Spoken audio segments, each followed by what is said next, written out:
Okay guys, today I'm just going to share a quick tip if you have a RedMax Weed Whacker, and this might even be for other models as well that have this same type of screw in this spot. So let's say you have a RedMax Weed Whacker, you took the cover off, you did whatever repair you were doing, whether you were cleaning it or repairing something, you put the cover back on, and then you go to pull it, and you notice it's making a banging sound or a rubbing sound, or it just won't pull at all. This could be the problem. Now, this particular unit, I already have disassembled, and the problem with this one was, I'll show you in a second, you have a center bolt right here. And this is a very, very, very bad design by RedMax here, because I can see how this can easily screw up, or somebody can easily get confused when you're taking all these bolts out of here, and then you have them all over the table, and then you're trying to put bolts back in.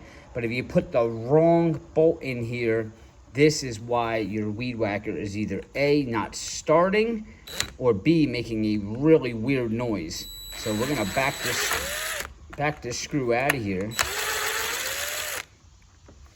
And right away, as soon as I saw this screw, when I backed it out to look at this, I knew exactly what the problem was, just by the length of it.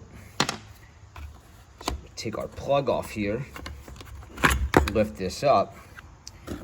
Now, right behind this screw, I'm sorry, let's just call it a bolt, all right? This Torx bolt is your ignition coil.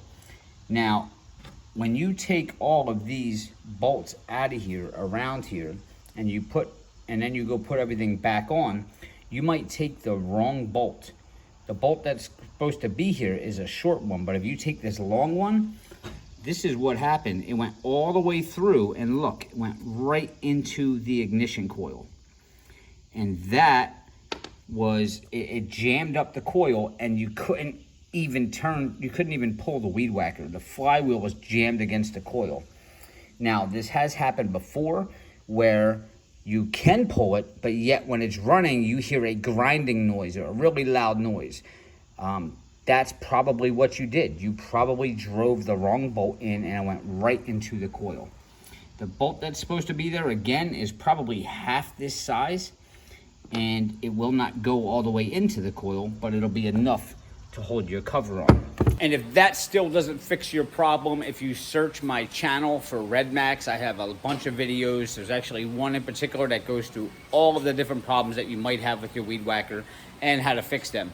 All right, please guys, hit subscribe, give me a thumbs up. I'll see you next time.